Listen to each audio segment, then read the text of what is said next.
মধ্যপ্রাচ্যের ভূরাজনীতিতে আবারও যুদ্ধের দামামা বেজে উঠেছে। দীর্ঘদিনের ছায়াযুদ্ধ কাটিয়ে এবার সরাসরি সংঘাতে জড়িয়ে পড়েছে ইরান ও ইসরায়েল।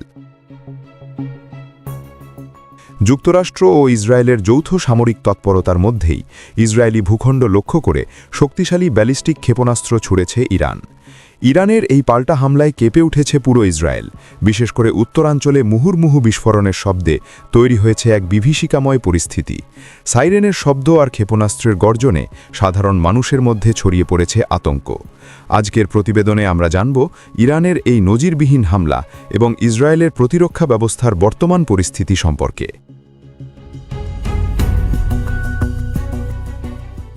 সাম্প্রতিক সময়ে ইসরায়েল ও ইরানের মধ্যে উত্তেজনা চরম শিখায় পৌঁছেছে। টাইমস অফ ইসরায়েলের প্রতিবেদন অনুযায়ী ইরান থেকে সরাসরি ইসরায়েলি ভূখণ্ড লক্ষ্য করে বেশ কয়েকটি শক্তিশালী ব্যালিস্টিক ক্ষেপণাস্ত্র নিক্ষেপ করা হয়েছে।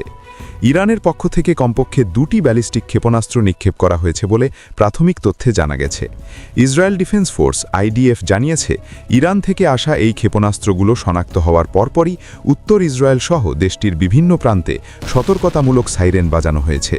আইডিএফ আরও নিশ্চিত করেছে যে একটি ক্ষেপণাস্ত্র খোলা জায়গায় আঘাত হেনেছে এবং অন্যটি আকাশেই ধ্বংস করার চেষ্টা চলছে।